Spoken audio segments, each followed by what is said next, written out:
A cold rain drizzled over New Haven, the human alien district of Earth, as Rhys locked up his small repair shop. He had barely stepped outside when a voice called out to him. "Human!" Rhys turned. Standing there, shivering beneath a worn-out cloak, was a young alien girl with deep violet skin and large, golden eyes. She clutched the fabric tightly around her frail frame, her expression desperate. "Please, my mother cries every night. No one will help us since my father disappeared." Rhys hesitated. He had seen plenty of alien refugees struggling in the city. The Yuthran, her species, were known for their peaceful nature but faced discrimination after the recent conflicts. "Slow down," he said, crouching to meet her gaze. "Tell me what happened." She swallowed hard, glancing around as if afraid of being overheard. "My father, Orville, went to work 2 weeks ago. He never came back. Since then, no one will talk to us. The landlord wants us out, and my mother is too sick to fight back." Rhys sighed. He wasn't a hero, just a mechanic trying to get by. But the desperation in her voice struck something deep inside him. "All right," he said. "Take me to your mother." The girl, who introduced herself as Nairi, led Rhys through the rain-soaked street. The further they walked, the worse the neighborhood became. Crumbling buildings loomed over them, their broken windows like empty eyes watching the streets below.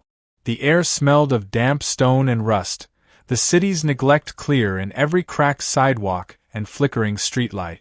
They arrived at a small, run-down apartment on the outskirts. Nairi fumbled with the door before pushing it open. Inside, the air was thick with dampness and the faint scent of medicinal herbs. Dim light from a single lamp cast long shadows across the walls. A woman lay curled on a thin mattress in the corner, wrapped in a frayed blanket. Her violet skin looked paler than Nairi's, almost ashen. Her long, dark tendrils, which Yuthran women wore like hair, barely moved as she breathed shallowly.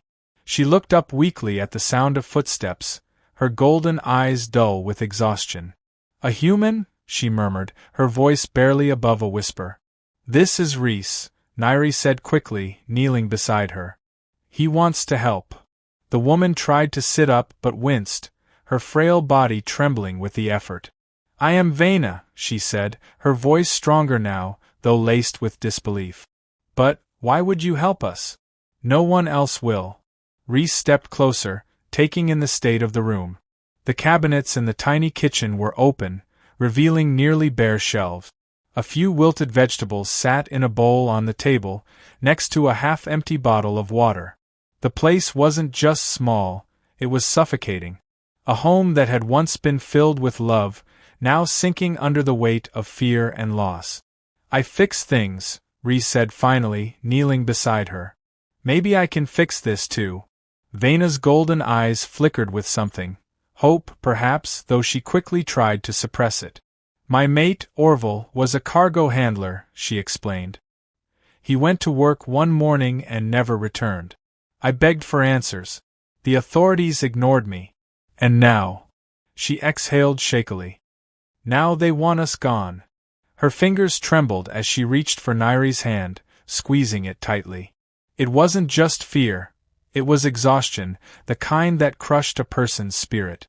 The kind that made people give up. "You don't have to give me anything," Rhys said firmly. "Just tell me where to start." Rhys spent the next day searching for answers. He didn't know why he cared so much, it wasn't his problem. But something about the way Nairi clung to hope, about the way Vena looked too tired to fight anymore, made it impossible to walk away. His first stop was Orville's workplace, a massive warehouse near the spaceport. Cargo handlers came and went, lifting heavy crates onto transport shuttles. The place buzzed with activity, but something felt off. When he asked for Orville at the front desk, the human clerk barely glanced up. "Orville? Yuthran worker." The man flipped through a few screens before shrugging. "Quit 2 weeks ago." Rhys narrowed his eyes. "You sure about that?" "That's what it says."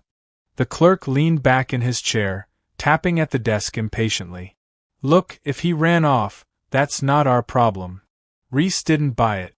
He left the front office and wandered around the warehouse, watching the workers.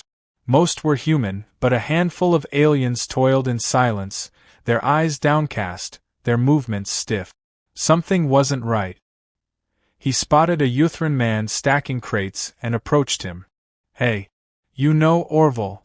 The worker's tendrils twitched, and he glanced around nervously. "I don't want trouble. I'm not here for trouble. Just answers." Reese lowered his voice. "His family needs to know what happened." The worker hesitated before muttering, "He didn't quit. He was taken." Reese stiffened. "Taken by who?" The worker shook his head, fear in his golden eyes. "I've already said too much." Then he turned away, lifting a crate and pretending the conversation never happened. Reese left the warehouse, his jaw tight. Someone was covering something up. He needed more. That night, he did what he did best. He got his hands dirty. Slipping past the outer fence of the warehouse, he found a side door and picked the lock. Inside, the building was eerily quiet compared to the day. He made his way to the security office and booted up the system. The logs told a different story. Orville hadn't quit. 2 weeks ago, a transport shuttle had left the facility at an unusual hour, carrying several Yuthran workers. Its destination, an unregistered docking bay outside the city. Reese leaned back, exhaling slowly. This wasn't just a disappearance. This was something worse. Reese didn't waste time. He grabbed his old hover bike and rode through the dark streets toward the unregistered docking bay. The city lights faded behind him, replaced by looming warehouses and silent, rusting structures. It was the kind of place where people disappeared without a trace.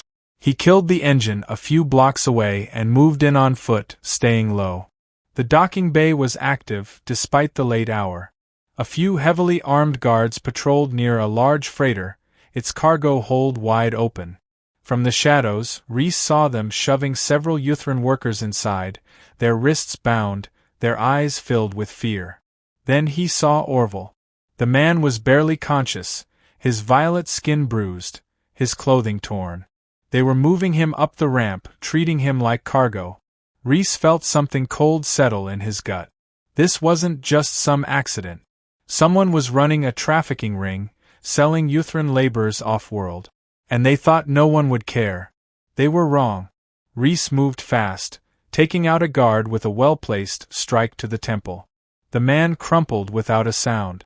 Stealing his weapon, Reese crept forward, disabling another before the rest noticed. "Hey!" one of them shouted, raising a rifle. Reese didn't hesitate. He fired first, dropping the man before diving behind a crate.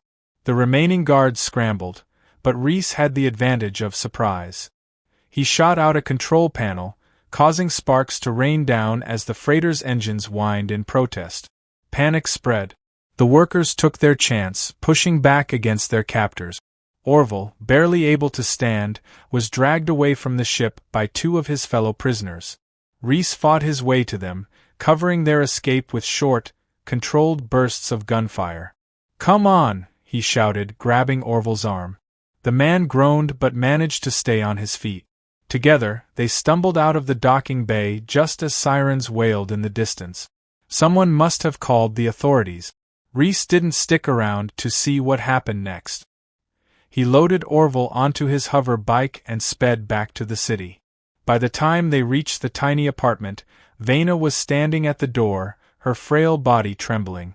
When she saw Orville, her breath hitched. "Orville!" The man lifted his head, his golden eyes meeting hers. "Vena!" His voice cracked. She let out a broken sob and rushed forward, wrapping her arms around him.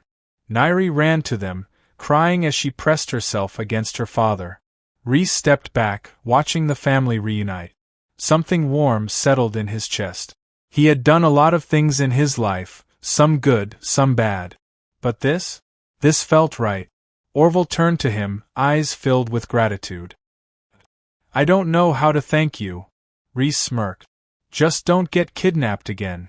A soft laugh escaped Vena, and when she looked at Reese, there was something else in her gaze, something deeper, something unspoken.